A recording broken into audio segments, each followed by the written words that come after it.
Hello everybody and welcome to a webinar. We have the lovely Dawn Bay here. Dawn is a director of Crowdfunder and she will be walking us through quite a hot topic in the crowdfunding industry at the moment, and that is how do you use a crowdfunding platform to distribute funds. This is particularly aimed at funding institutions, councils, universities, anyone who has or gives out grants. And Dawn's going to talk to us and explain how a platform like Crowdfunder can help somebody like yourself distribute the fundings, the benefits of doing so, and how it can work. We have got a slide deck to go through with you, which will appear on the screen momentarily. If you have any questions during the webinar, then feel free to ask them and we will come back and do our best to answer all of those at the end. So, without further ado, Dawn, shall we share the screen? Yeah, sure. And start.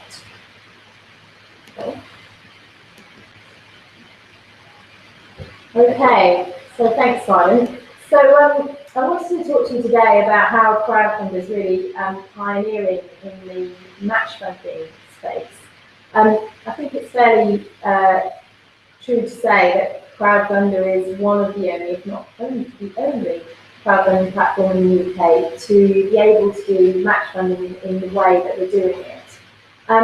We've had lots and lots of interest from councils, from public funding bodies, from grant providers, etc. And we felt it was a good opportunity today to just take you through how it works and what's really working out there, because it actually is really working. It's pretty exciting. So I wanted to take you through that. So just by way of introduction, you probably already know this, but I'll remind you if you don't. We are the UK's #1 rewards-based crowdfunding site. And we've raised directly just over £10 million for projects across the UK. And we've unlocked millions more in terms of support and funding. We estimate that comes to around about 30 million at the moment. And we've helped well over 25,000 projects, and we've got a huge community of over 250,000 crowdfunders that we talk to. We have hundreds of projects added every week and thousands every month. And our success rate is industry leading at 42%. And what that means is 42% of projects that launch on the site achieve funding. So that's one of the best rates in the UK. We're also ranked #1 on Google, which is very nice. So I wanted to also explain, because obviously there's a lot of talk about crowdfunding at the moment, but not everyone knows what that means. And in fact, there's various different types of crowdfunding. So the first is equity crowdfunding. And that's, you might be familiar with something like Dragon's Den, where you sell a percentage of your established business in return for an injection of cash into your business. There's also peer-to-peer lending, where you borrow money online from the crowd. And that also includes things like mini bonds, and that's a really growing area of the market. There's rewards crowdfunding, and that's the type that we do, and that's really the only type that really helps startups or grassroots/community projects. On rewards-based crowdfunding, people pledge money in return for rewards. That's a sort of something in kind, a product or a service from the business or from the project owner. And finally, there's community shares, which is an interesting new area for Crowdfunder. We've just added that to the site. And that's perfect for projects who want to preserve a social asset in their community. And on community shares, people invest in the community asset in return for a social return. So, for example, they save the pub or the nursery or the shop that they want to save their community. So that's kind of quite interesting, and we just started in that space recently. It's going very well. So I want to talk about rewards crowdfunding, and really it's best explained by example. You might recognise the chap on the left, that's Hugh Fern-Whittingstall, who's currently rocking the UK with his waste campaign. But the chap on the right is a guy called Phil, who's from Leeds, and we met Phil a couple of years ago, and Phil had a dream He wanted to start a bakery, not just any type of bakery. He wanted a beautiful, gorgeous, I think they're called artisan bakery, making lots of nice things like sourdough bread. To build this bakery, to open the bakery, he needed to raise £8,000 to purchase a bread oven. But guess what? The bank said no, and the bank wouldn't lend him any money. So that's when we met Phil. He spotted Crowdfunder and decided that he would raise the money he needed from the crowd. So he created a project on Crowdfunder, launched it, and he raised well over £8,000 from 114 people. And the really fantastic thing about this was that when he opened, he already had 114 customers, so it worked really nicely. How he did his rewards is a really good way to understand how rewards crowdfunding works, though. So Phil would say, well, if you pledge £10 to my project, I'll give you a loaf of bread. If you pledge £50, I'll maybe give you a month's worth of bread. And if you pay £1,000, I'll teach you how to make bread, come around your house and make you a fantastic bread supper. So that's how the rewards worked, and it worked really brilliantly for Phil. The thing about crowdfunding is it's about so much more really than the money. Typically, a project approaches us when they want some money and they're struggling to find it. But actually what happens when they launch their project and succeed is something quite different and quite special. The first thing is really, it's all about validation. So if people start to see your project and they start to support it and back it with pledges of money, obviously that means it's a good idea, and often people feel much more confidence because of that validation. It also helps other lenders, people like banks and so on, to see that your project does have support from the community. And often what we see is projects who do a rewards-based campaign then move on to get a loan from the bank or to get other forms of funding. It also teaches entrepreneurial behaviour. So to be able to get your project backed and successful, you have to go out there and market it. And it really helps people learn how to pitch, how to market their project, and also how to sell their project. So it can be really, really good for knowledge transfer and learning new skills. And finally, it builds a whole raft of advocates for your project or your business. So once somebody has supported your project, they think it's really great, and quite often they go off and tell their friends. Sometimes they even volunteer to help you run your business or support your project. So it's a really good way of getting so much more than just money for your business or your idea. How it works on Crowdfund, it's actually really simple.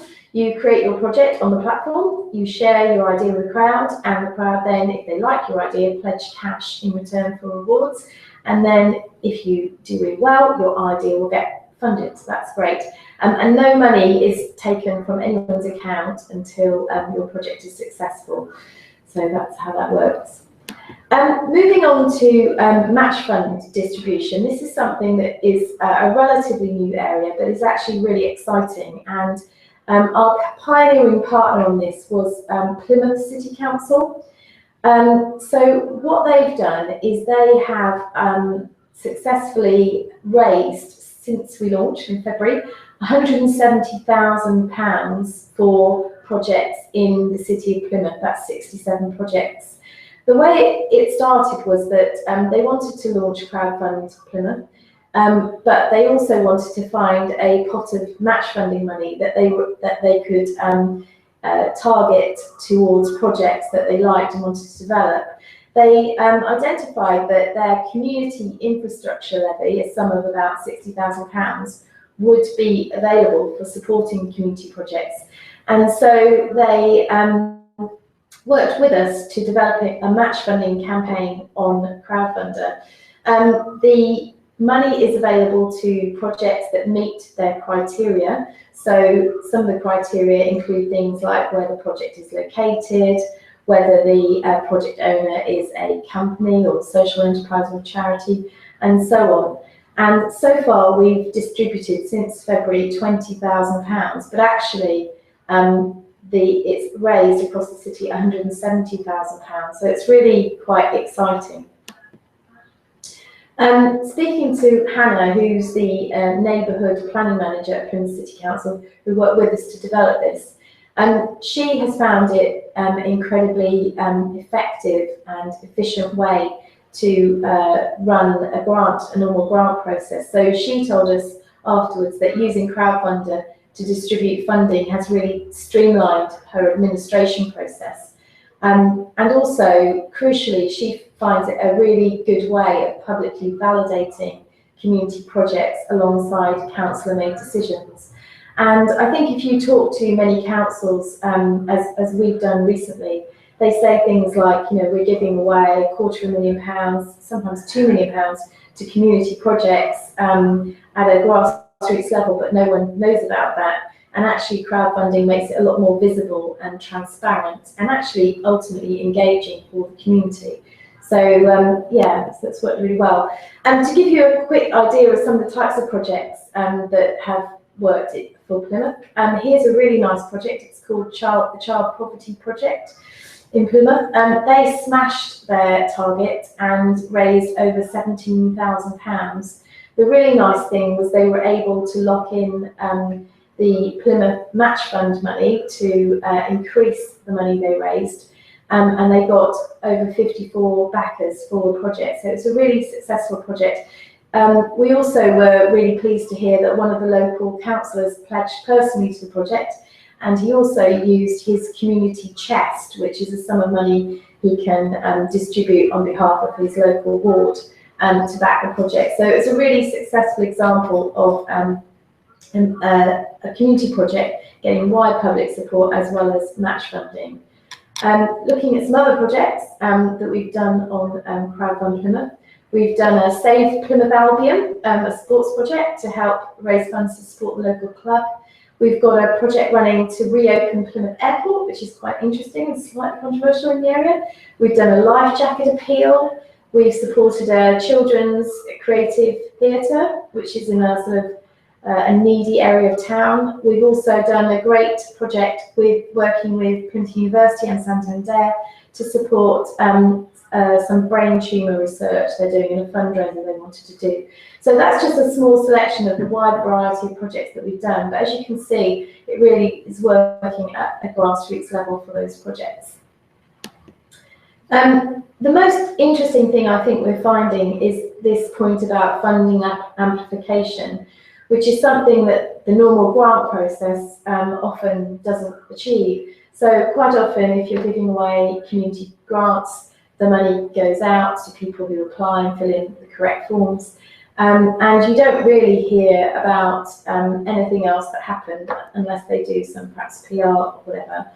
With crowdfunding and match funding, we're able to demonstrate that any match fund that is distributed often and does achieve funding amplification. So the £20,000 raised by distributed by Plymouth has already resulted in £170,000 for city projects, which is massive amplification, and I would say probably very good value for money for public funds. We've done other sorts of match funding with other organisations. Probably the most interesting one is with Creative England and their iShorts campaign. iShorts was a campaign to support up-and-coming filmmakers across the UK. And Creative England had £100,000 that it wanted to give to its shortlisted 20 film projects as part of iShorts. But interestingly, what they did was towards the end of the campaign, they told those shortlisted filmmakers that to get their £100,000, they needed to crowdfund some of the money themselves. So in effect, the iShorts money became a match fund. What actually happened was that the film projects all did some crowdfunding for their film projects, which was great because it involved them in the process of entrepreneurialism around their film project, and also made them see their film project perhaps a bit more as a business, as something that needs money and support. And they actually managed to raise an additional just over £33,000. So again, that was an amplification of about 40% to the original funds, which was really great. We also did a smaller project with Creative England called Queen of Code, and that was a project to encourage girls to come forward with their gaming projects to get those crowdfunded. And again, that really worked really well to target those projects and those girls. We've done some other types of match funding with different projects. I've mentioned Creative England. Santander did a small match funding campaign with us. They gave £10,000 towards match funding social enterprise projects, and I think that raised in total just over £40,000 for those projects, which is fantastic. And I also thought it might be worth mentioning JC2Co, which is obviously one of the world's biggest advertising agency, famous for its outdoor advertising. They're doing a match fund with us at the moment, which is our Grow campaign, and you might see around and about some outdoor posters for crowdfunding, which look really good.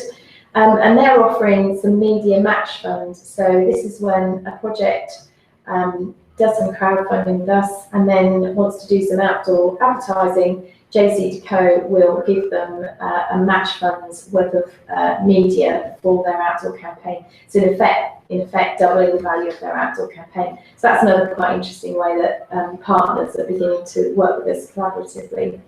And then finally, AXA did an interesting project where they distributed £15,000 to road safety projects, which is really exciting. I think there's still a little bit of match fund left for that one. But they've sort of successfully got schools and local organisations to come forward with their road safety campaigns for which they've distributed match fund. So it's really interesting the ways that people are using this to target projects that they want to support. The next thing I thought I'd show you is the way that we actually do this match funding. We've actually developed a unique online dashboard for organisations who want to distribute match funding. So instead of the time-honoured grant form filling process, which probably many people will be familiar with, instead we offer you an online dashboard tailored and unique to you. So you can see the projects as they come forward and apply for your match funding. You can have a look at their project, you can ask them some questions, and once you're happy with their project, that they meet the criteria that you've set to distribute your match fund, you can pledge on their project so that when they hit their target, you can distribute your match fund to them. It's really great. You can operate it from your desk, so no piles of paperwork and online form. The other thing just to mention is that if you want to get involved in match fund distribution, we can give you some visibility for your organisation or your brand. So again, we'll work with you to make sure that you get your branding where you want it, so that your match funding goes to the projects that you really want to connect with in your community. And we can also put things like workshops around the activity and also do some awareness raising and PR for your campaign. And make sure that your brand and your company is seen to engage with the community that you want to engage with in a really positive way. So this is the last slide, so which you may be welcome.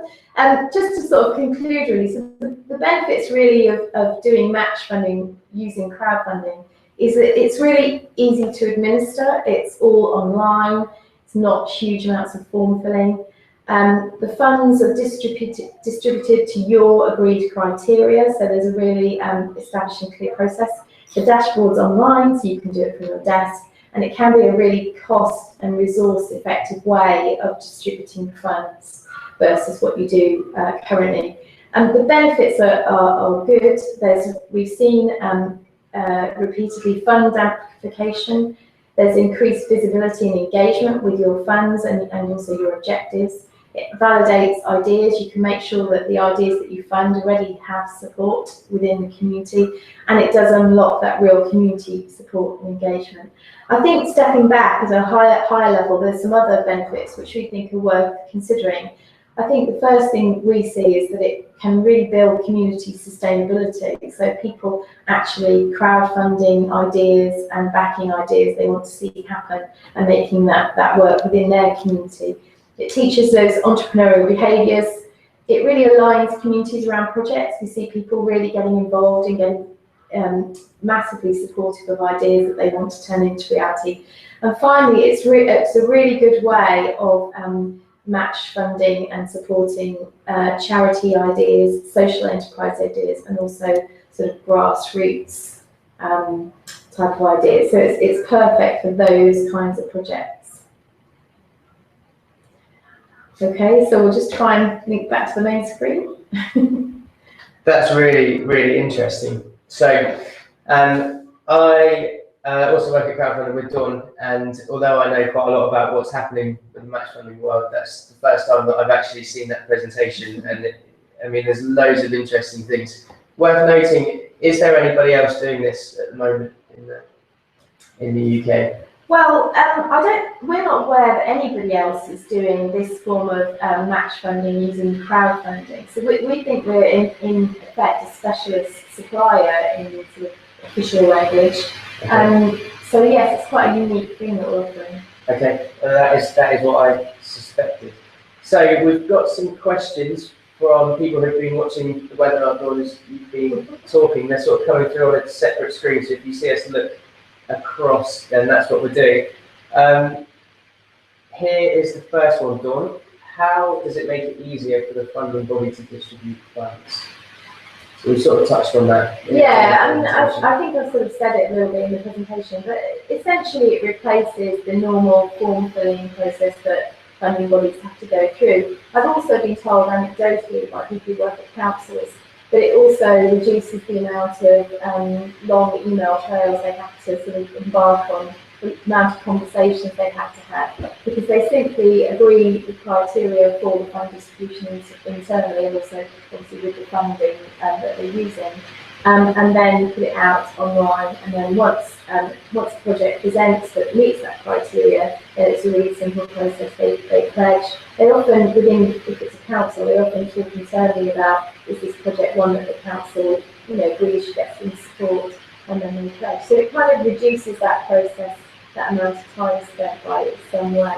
Okay, and that's sort of almost front-loaded, isn't it, when you're talking about the grant being given? It's something that I've noticed working with projects who have received match funding, is that it possibly makes the content side of creating a success story much easier to administrate as well, because it's all done for you and the visibility is on the website. Is that fair? Yeah, no, it definitely is. So I think it's a very visible way of distributing funds. So the project owner will have said their idea, they'll tell their story online, and then when it's successful, there's often a lot of social media, PR that happens, and it makes sort of, if you like, getting that case study and telling the story afterwards a lot easier. It generates a lot of content that you can shout about afterwards. Okay, perfect. So next question. Adele says, we have a CSR budget. Can we use that, or is this just for councils? No, it's for anybody who has pots of money that they want to use as match funding, or it could be for a charity or a funding body that has a pot of money and they're not quite sure what to do with it, but they know that it's supposed to be targeted to community projects or projects that they want to target in some way. So it can be used by councils and is being used by councils, but any organisation that wants to effectively and efficiently target money to projects can use it. Okay, thank you. Gloria, this is quite interesting. How do you handle procurement? Procurement, well, that's an interesting one, and certainly at the beginning with Plymouth and other councils that we've been working with. We've also worked with Angus Council, we've worked with universities like Surrey University and so on. That question has come up. There's a couple of ways of doing it. One is we can go through the procurement process, and we do so. But another way that it's being handled is because we are a specialist supplier, sometimes procurement isn't actually necessary, but we have gone through the procurement process as well. So it depends on who you are and what your processes are. Okay, so hopefully that helps, Gloria. I think we've got time for one or two more questions. Jeffrey has asked, how do we make our money? How do we make our money? Interesting. Well, it is an interesting question. There's two real main revenue streams that we have at Crowdfunding. The first is we take a percentage fee from the money successfully raised by projects. So we take a 5% fee. So essentially, once you hit your target and you're successful, we take 5% of your raise. So that's the funding stream that most people know about. But the second way that we generate revenue is partners pay us to connect with the projects that they care about. So organisations, brands, etc., pay us to do campaigns with projects in different areas and categories, or to run a campaign. Okay, that is a good question. To put you on the spot. So I think we've got one more, and then we might have to round off. Irene's asked us, what sort of projects does this work best on? I presume what sort of projects work the best? Match fundable projects. Yeah. Well, really, I think I've mentioned already, it's really good for grassroots types of projects, so typically community projects. But we're seeing it work really well with businesses, social enterprises and charities, and also individuals who've got a great idea. So far, the types of money, the match funds that we've been able to distribute have been potentially quite large chunks, but the funding body is quite keen that the money is distributed in smallish amounts, so that smaller projects can get the money they need to get going and to turn their idea into reality. So, they set typically limits of say £2,000 or £3,000. So, and obviously, if you think about it, you've got £60,000 and you need to hand it out in 2 to 3 grand chunks. If you think about the amount of administration that would normally take versus doing it online, you can sort of see how the streamlining sort of comes in at that point. But so far, the types of organisations we've been working with have been really keen that money's been targeted to those sort of quite new, quite grassrootsy, fledgling businesses and ideas. Okay, brilliant. And I think that pretty much rounds off all the time that we have for the webinar. So we will be sending around an email to everybody who has signed up for the webinar. It will have amongst it what the next steps are if you are interested in finding out some more, having a chat with Dawn or another one of the team here about how we could make it work for your organisation. Thank you very much for joining us. Dawn, unless there's anything else that you want to add, I think that we will sign out. See you again.